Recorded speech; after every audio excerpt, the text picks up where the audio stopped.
Good afternoon student, my name is Ramandeep Kaur. ये lecture है आपका मैनेजरियल इकोनॉमिक्स पार्ट 2 का।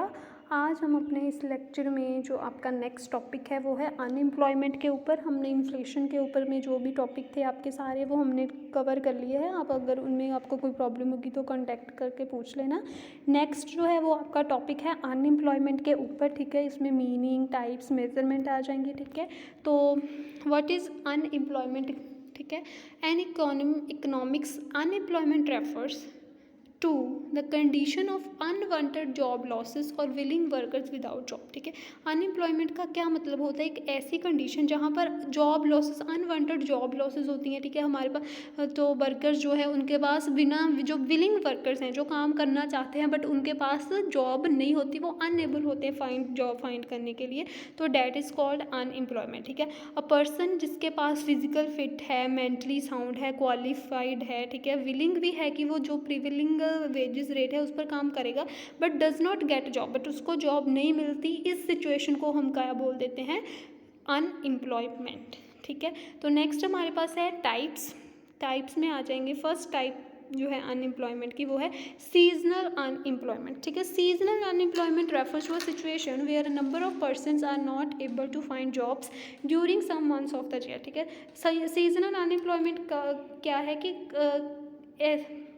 जब जो पर्सन्स है उनको ईयर में कुछ मंथ के लिए जॉब जो है वो नहीं मिलती, ठीक है, तो वो होती है सीजनल अनएम्प्लॉयमेंट की। कुछ टाइम के लिए उनको मिल गई, फिर कुछ मंथ्स में उसको जॉब नहीं मिले, ठीक है।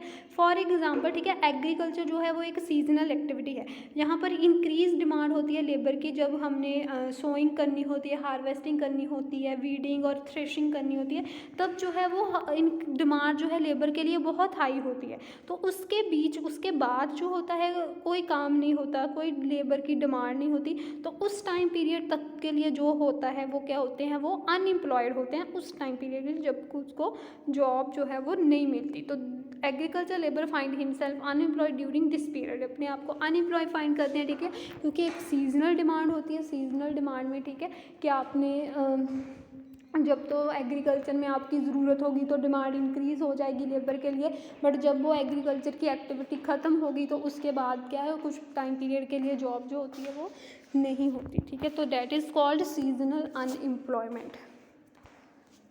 नेक्स्ट इज साइक्लिकल अनएम्प्लॉयमेंट, ठीक है जी। Cyclical unemployment occurs when there is a not enough aggregate demand in the economy to provide jobs for everyone who wants to work, ठीक है। साइक्लिकल अनएम्प्लॉयमेंट क्या होती है कि जो कब अक्कर होती है? जब एग्रीगेट डिमांड नहीं होती, मार्केट में डिमांड जो है वो नहीं होती, तब क्या है? साइक्लिकल डिमांड होती है, ठीक है, कि इकॉनमी में आप एबल नहीं होता है कि हर एक को जो काम करना चाहते हैं उनको जॉब प्रोवाइड की जाए, क्योंकि डिमांड जो है, जब डिमांड ही नहीं होगी तो, ठीक है जी, demand for goods and services जो है वो फॉल हो जाएगी, तो ऑटोमेटिकली प्रोडक्शन जो है वो भी डिक्रीज़ करनी पड़ेगी, तो ठीक है, उसके लिए जो है लेस वर्कर की ज़रूरत होगी, तो that is called cyclical environment cyclical unemployment, right.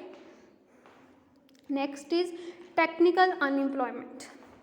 Unemployment caused by technological changes or new methods of production in an industry or business, ठीक है, कि अनएम्प्लॉयमेंट जो है टेक्नोलॉजिकल चेंजेस आ जाते हैं, न्यू मेथड्स आ जाते हैं, जिसकी वजह से जो है वो अनएम्प्लॉयमेंट हो जाती है, ठीक है। फॉर एग्जांपल, जब ऑटोमोबाइल असेंबली प्लांट था, ठीक है, उससे पहले क्या था कि हर एक काम जो है कार मैन्युफैक्चर्स करने का काम जो है वो ह्यूमन करते थे, बट जो असेंबली लाइन एक ग्रेट टेक्नोलॉजिकल इनोवेशन थी, जिसकी वजह से क्या है कि हैंड वर्क जो है वो आजकल मशीन से के द्वारा होता है, तो जिससे लेस ह्यूमंस की ज़रूरत होती है, तो इसको हम बोलते हैं टेक्निकल अनएम्प्लॉयमेंट। कि टेक्नोलॉजी में चेंजेस आने की वजह से, एडवांसमेंट होने की वजह से, टेक्नोलॉजी में डेवलपमेंट होने की वजह से वर्कर के पास जो है लेस ह्यूमन चाहिए, इसलिए वो जो ह्यूमन हैं वो अनएम्प्लॉयड हो रहे हैं, right.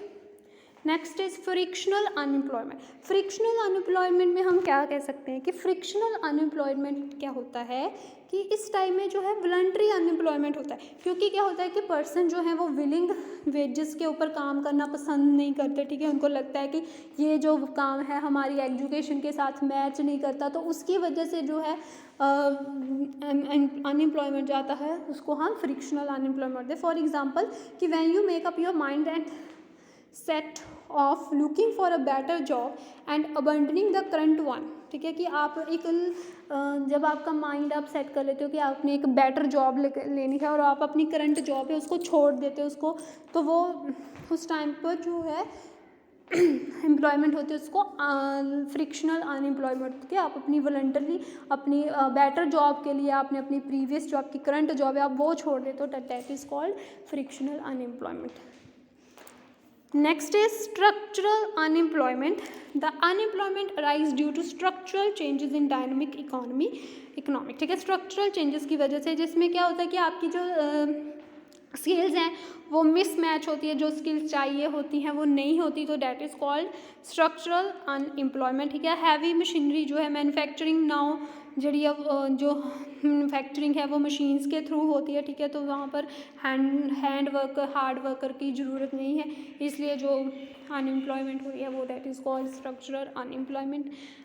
Next is disguised unemployment, ठीक है, ये कब होती है जब when more people are engaged in the activity then the number of person required for that, ठीक है, जब ज़रूरत से ज़्यादा पर्सन जो है एक एक्टिविटी में इंगेज होते हैं, जितने ज़रूरत नहीं होती उससे ज़्यादा पर्सन इंगेज हो गए, तो उससे जो अनएम्प्लॉयमेंट होता है that is called disguised unemployment. For example, ठीक है, एग्रीकल्चर फील्ड में 3 लेबर रिक्वायर है, बट वहाँ पर इस एक्टिविटी में 6 बंदे लगे हुए हैं, तो जो एक्स्ट्रा 6 लगे हुए हैं तो उन लेबर्स को क्या बोलेंगे, disguised unemployment, right. Next is measurement of unemployment, ठीक है, इकोनॉमिस्ट टिपिकली फोकस जो है अनएम्प्लॉयमेंट रेट पर, ठीक है, फोकस करते हैं। अनएम्प्लॉयमेंट रेट जो है वो परसेंटेज में एक्सप्रेस किया जाता है, ठीक है, इसका फॉर्मूला क्या है, unemployment rate is equals to unemployed worker divide by total labour force into 100, right. तो इंटरनेशनल लेबर ऑर्गेनाइजेशन ने अनएम्प्लॉयड वर्कर्स को कैसे डिफाइंड किया है, unemployed workers are those workers who are currently not working but are willing and are able to work for pay, currently available to work and actively searching for a work, ठीक है, कि unemployed worker कौन होते हैं, और वो वाले बंदे जो विलिंग तो है काम करने के लिए और एबल भी है कि वो जो करंटली अवेलेबल वर्क पर अब जो है उसी पर करना चाहते हैं, जो करंटली जो भी काम उनको लिए अवेलेबल है तो और एक्टिवली सर्च करते हैं वर्क के लिए, उनको अनएम्प्लॉयड वर्कर्स बोलते हैं। तो स्टूडेंट ये था हमारा टॉपिक अनएम्प्लॉयमेंट के ऊपर, जिसमें हमने अनएम्प्लॉयमेंट का मीनिंग, उसकी टाइप्स एंड मेजरमेंट पढ़ी है। नेक्स्ट लेक्चर में हम नेक्स्ट टॉपिक करेंगे। अगर आपको इस टॉपिक में कोई प्रॉब्लम होगी तो आप मेरे से क्लियर करवा लेना। Thank you class.